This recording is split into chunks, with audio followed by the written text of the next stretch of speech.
Hello friends, welcome to knowledge origin. आप सभी का नॉलेज ओरिजिन के यूट्यूब चैनल पर बहुत बहुत स्वागत है।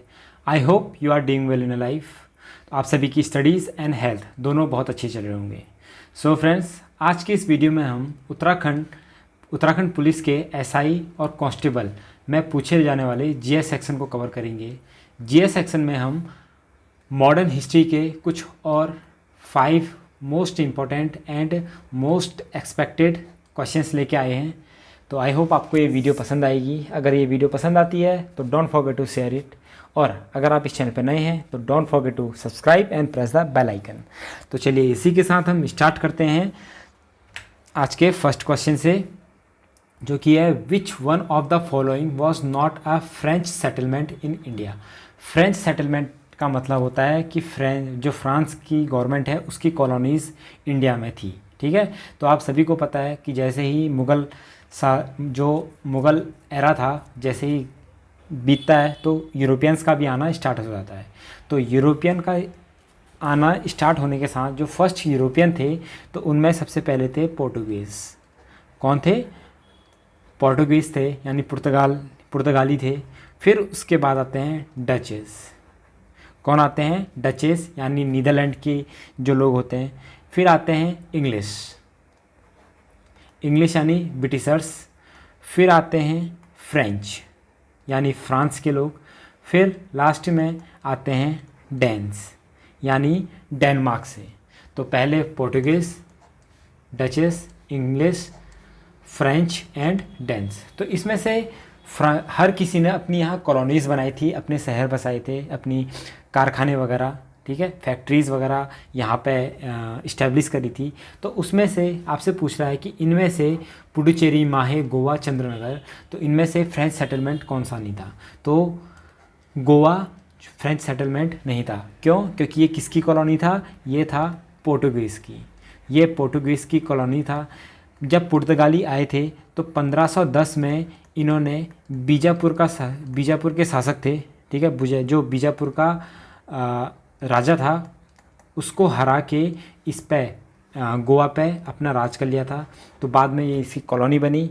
तो तब से लेके 1961 तक इसमें ये पुर्तगालियों की क्या रही? कॉलोनीज रही, पोर्टुगीज़ की कॉलोनी रही। लेकिन 1961 में इंडियन आर्मी का जो ऑपरेशन विजय, इस ऑपरेशन में इंडियन आर्मी ने पोर्टुगीज़ से ये गोवा को छीन लिया और इसे इंडिया में मर्ज कर दिया। तो ये था गोवा की पीछे की कहानी। तो इसमें से फ्रेंच सेटलमेंट कौन सा नहीं है? तो गोवा इसमें से फ्रेंच सेटलमेंट नहीं है। नेक्स्ट क्वेश्चन है India wins freedom is the autobiography of. India wins freedom इसमें से किसकी आत्मकथा है? तो हमारे ऑप्शंस हैं अबुल कलाम आज़ाद, मोहम्मद अली, जाकिर हुसैन और सैयद अहमद खान। तो इसमें से किसकी? अबुल कलाम आज़ाद की, ऑप्शन 1। तो अबुल कलाम आज़ाद की जो ऑटोबायोग्राफी है इंडिया विंस फ्रीडम, तो इसमें इन्होंने क्या बताया था? इंडियन फ्रीडम स्ट्रगल था, यानी जो हमारी स्वतंत्रता की लड़ाई थी उसमें जो भी हमारा स्ट्रगल हुए थे उसके बारे में अबुल कलाम आज़ाद ने अपनी ऑटोबायोग्राफी इंडिया विंस फ्रीडम में बताया है। नेक्स्ट है the round table conference at London met for the discussion of, यानी जो लंदन में गोलमेज सम्मेलन हुई थी उसकी मतलब किस बात की चर्चा को लेके उन्होंने ये कॉन्फ्रेंस आयोजित करी थी। तो मैंने पहले आपको राउंड टेबल कॉन्फ्रेंस के बारे में बता दूं कि राउंड टेबल कॉन्फ्रेंस हुई क्यों थी। हुआ ये था कि 1919 में गवर्नमेंट ऑफ इंडिया एक्ट आता है। क्या? गवर्नमेंट ऑफ इंडिया एक्ट 1919, ठीक है। तो इसमें ये डिसाइड किया जाता है कि 10 साल बाद, आफ्टर 10 ईयर्स, हम एक कमीशन बनाएंगे, यानी 1929 में एक कमीशन बनाएंगे और ये कमीशन देखेंगे कि जो इंडिया में है इसमें पॉलिटिकल रिफॉर्म्स कैसे ला सकते हैं। पॉलिटिकल रिफॉर्म्स कैसे ला सकते हैं और इंडियन का मतलब जो एक्टिविटी है इंडियन पॉलिटिक्स में, इंडियन गवर्नमेंट में कैसे ज़्यादा से ज़्यादा इन्हें इंडल्ज कराया जा सकता है। तो इसमें तो इस कमीशन के जो पार्ट होंगे वो इंडियंस भी होंगे। क्या होंगे? इंडियंस भी होंगे। लेकिन होता क्या है कि आफ्टर 10 ईयर्स आना, ये कमीशन कब था? 1929 में। लेकिन होता यह है कि 1927 में इस कमीशन को बना दिया जाता है और 1928 में ये कमीशन कहाँ पहुँचता है? इंडिया पहुँचता है। ठीक है, इंडिया पहुँचता है। इंडिया में कहाँ? बॉम्बे। तो अब सबसे मेन बात क्या थी इस कमीशन की? इस कमीशन में हमसे ये कहा गया था कि इस कमीशन जब भी बनेगा तो इसमें इंडियंस का पार्टिसिपेशन भी होगा। लेकिन जब ये कमीशन इंडिया आया तो इसमें एक भी इंडियन नहीं था। तो इसीलिए इसका क्या हुआ? इस कमीशन का अपोजिशन हुआ। ठीक है, इस कमीशन का क्या हुआ? विरोध हुआ। और इस विरोध का कारण क्या था कि इसमें कोई भी इंडियन नहीं थे। तो अगर आप इंडियंस के लिए कमीशन बना रहे हैं, इंडिया के लिए कमीशन बना रहे हैं, आप ये देखना चाह रहे हैं कि कैसे वहाँ के जो गवर्नमेंट है, वहाँ की जो पॉलिटिकल एक्टिविटीज़ है उसमें इंडियन का पार्टिसिपेशन कैसे करे, तो आपको इस चीज़ के लिए इंडियंस की भी सलाह लेनी पड़ेगी, इंडियंस का पार्टिसिपेशन भी कराना पड़ेगा। लेकिन इस कमीशन में एक भी इंडियन नहीं था, तो इसीलिए इस कमीशन का विरोध होने लगा। तो लेकिन जो इस कमीशन था, इस कमीशन के जो चेयरपर्सन थे वो कौन थे? वो साइमन का। ठीक है, कौन थे? साइमन थे। तो इसीलिए इस कमीशन को साइमन कमीशन भी बोलते हैं। तो अब जो साइमन थे, तो जैसे वो बॉम्बे पहुंचते हैं तो साइमन गो बैक करके नारे लगते हैं। साइमन गो बैक करके इसका विरोध होता है, इसके नारे लगते हैं। तो आना 1929 में था, 27 में बना, 28 में आ गया, एक भी इंडियन नहीं था, विरोध हुआ। तो फिर बाद में काम तो हुआ। इस 1929 में इसने अपनी रिपोर्ट बनाई। ठीक है, अपनी क्या दी? रिपोर्ट बना के दी ब्रिटिश गवर्नमेंट को। और उस रिपोर्ट के आधार पर क्या हुआ कि राउंड टेबल कॉन्फ्रेंस बनाई गई। क्या बनाई गई? राउंड टेबल कॉन्फ्रेंस को ऑर्गेनाइज कराया गया। अब राउंड टेबल कॉन्फ्रेंस कहाँ हुई थी? लंदन में हुई थी। और राउंड टेबल कॉन्फ्रेंस कितनी हुई थी? ये हुई थी 3 राउंड टेबल कॉन्फ्रेंस हुई थी। फर्स्ट हुई थी 1930 में, सेकंड हुई थी 1931 में, और थर्ड हुई थी 1932 में।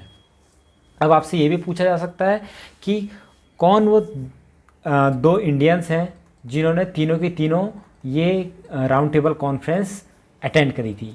वो हैं doctor BR Ambedkar, doctor Bhimrao Ambedkar, और दूसरे हैं तेज बहादुर सप्रू। तो ये 2 इंडियंस थे, भीमराव अम्बेडकर और तेज बहादुर सप्रू। इन दोनों ने ये तीनों अटेंड करी थी क्या? Round table conference. तो राउंड टेबल कॉन्फ्रेंस जो हुई थी, ये हुई क्या थी? A future reforms in administration of India. A future administration of India यानी भविष्य के, जो भारत के भविष्य का प्रशासन होगा उसमें कैसे कैसे रिफॉर्म्स ला सकते हैं और कैसा होना चाहिए। तो ऑप्शन 2। नेक्स्ट है सरदार वल्लभ भाई पटेल वॉज इक्वेटेड विथ, यानी सरदार वल्लभ भाई पटेल की तुलना किससे की जाती है? तो सरदार वल्लभ भाई पटेल की तुलना की जाती है जर्मनी के बिस्मार्क से। बिस्मार्क कौन थे? बिस्मार्क ने जर्मनी को यूनिफाइड करके, जो आज हम करंट जर्मनी देखते हैं, आज के टाइम पे जर्मनी, उसका निर्माण करा था। ठीक है, उस टाइम पे क्या था? वर्ल्ड वॉर 2 के टाइम पे जर्मनी कई भागों में टूटा हुआ था, तो इन सबको यूनिफाइड करा बिस्मार्क ने और एक यूनिफाइड जर्मनी बनाया। तो ऐसे ही 1947 में हुआ क्या था कि इंडिया आज़ाद हुआ, लेकिन इंडिया कई सारी रियासतों में, प्रोविंशियल स्टेट में बटा हुआ था। तो सरदार वल्लभ भाई पटेल ने पूरे जितनी भी रियासतें थी इन सबको एकत्र किया और एक अखंड भारत का निर्माण किया, जो वो भारत जिसे हम आज देखते हैं। तो इसीलिए सरदार वल्लभ भाई पटेल को बिस्मार्क ऑफ इंडिया भी कहा जाता है और iron man of India, iron man of India यानी लौह पुरुष भी इंडिया का कहा जाता है। नेक्स्ट क्वेश्चन है, for which community were seats reserve by the Morley Minto reforms.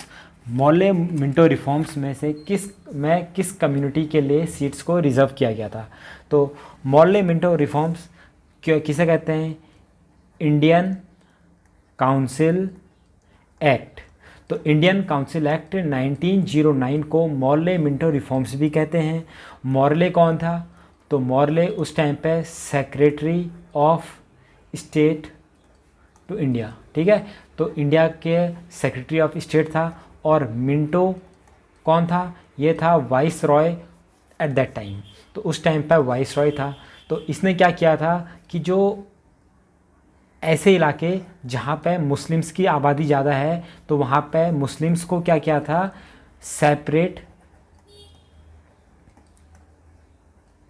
Electorate, ठीक है, सेपरेट इलेक्टोरेट प्रोवाइड कराया था। सेपरेट इलेक्टोरेट का मतलब होता है कि ये इलाका है, यहाँ पर अगर मुस्लिम्स का नंबर ज़्यादा है तो यहाँ पर से जो इलेक्शन के लिए पर्सन उठेगा वो भी एक मुस्लिम्स ही होगा, और जो इसको वोट देने वाले लोग हैं वो भी मुस्लिम्स ही होंगे। गैर मुस्लिम या अदर कम्युनिटी वाले ना ही इलेक्शन में उठ सकते हैं और ना ही उसे वोट दे सकते हैं। तो ये था सेपरेट इलेक्टोरेट का मतलब। तो मिंटो को इंडिया में क्या कहते हैं?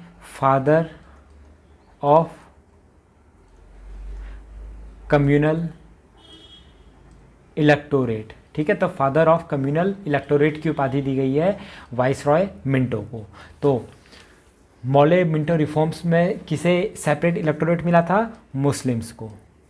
तो आई होप आपको ये वीडियोस पसंद आई होंगी। ये थे हमारे top 5 most expected and most important 5 MCQs। अगर आपको वीडियो पसंद आती है तो ज़्यादा से ज़्यादा शेयर कीजिए, और if you are new to this channel don't forget to subscribe and press the bell icon. मिलते हैं नेक्स्ट वीडियो में, तब तक के लिए जय हिंद।